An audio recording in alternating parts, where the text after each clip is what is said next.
Dans un rapport publié il y a quelques années, Repenser la formation des managers, effectué notamment sous l'égide de la FNEJ, les rédacteurs préconisaient des enseignements en gestion permettant aux étudiants de prendre l'habitude de considérer chaque problème sous l'angle moral. Ils soulignaient dans le même temps deux difficultés. D'une part, l'éthique apparaît comme secondaire par rapport aux intérêts de l'entreprise. D'autre part, ils rejoignaient une inquiétude aussi ancienne que l'éthique elle-même. Peut-elle s'enseigner? Et si oui, comment? Leurs recommandations tenaient pour l'essentiel dans l'apport fondamental d'un enseignement philosophique. En fait, tout dépend ici de l'objectif que l'on donne à ce type d'enseignement. Un cours en éthique des affaires aura pour objectif de stimuler l'apprenant dans sa capacité à se situer dans des expériences concrètes de gestion dans lesquelles un enjeu éthique apparaît. Mais cela peut se décliner de différentes manières. Ou bien on lui donne un objectif de connaissance théorique, il est alors exact qu'un retour à quelques textes fondamentaux de l'histoire des idées et à une lecture commentée de textes contemporains sont un prérequis important afin de favoriser la réflexion et sa structuration théorique. Ou bien l'objectif est strictement opérationnel. Il faudra dans ce cas dresser une liste des outils, le comité d'éthique, la rédaction d'une charte, les procédures d'alerte, comme moyen de résoudre des situations de gestion possibles comme le harcèlement, la corruption, les conflits d'intérêts ou les problèmes de confidentialité.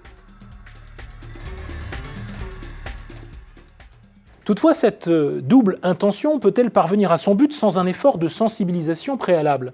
Et comment susciter cet effort chez les apprenants et éviter leur incrédulité, voire leur scepticisme, face à ce type d'enseignement que l'on pourrait tout aussi bien appeler des leçons de morale? Ces questions, ce sont précisément celles que se pose sans cesse le premier des éthiciens, Socrate, lequel ne pratiquait ni l'érudition, où il savait qu'il ne savait rien, ni ne poursuivait un objectif opérationnel. Il pratiquait la maïotique. Il se contentait au fond de mener à une interrogation, offrant ainsi à l'élève, lequel porte bien son nom ici, celui ou celle qu'on élève justement, de mieux se connaître lui-même. Comme son meilleur continuateur, de nombreux siècles plus tard, le Danois Søren Kierkegaard, c'est précisément lorsqu'elle se présente comme un savoir que l'éthique manque son but et devient suspecte. Celui-ci proposait d'ailleurs qu'une relation d'échange s'installe entre l'émetteur d'une part et le destinataire d'autre part, et il prescrivait ceci: ne pas jouer à l'examinateur omniscient qui plastronne devant des élèves ignares, mais se laisser examiner par l'existence en même temps qu'il est examinateur. Ainsi se conduit un maître digne de ce nom. Maître et disciple mènent ensemble la découverte de la vérité. Ainsi se dessine ici une troisième voie méthodologique, celle non pas du bagage théorique, ni celle de l'arsenal des outils, mais celle de l'étude de cas dans laquelle chacun se positionne face à des situations réelles, en partant par exemple d'un témoignage de manager ayant eu à gérer des situations de dilemme éthique.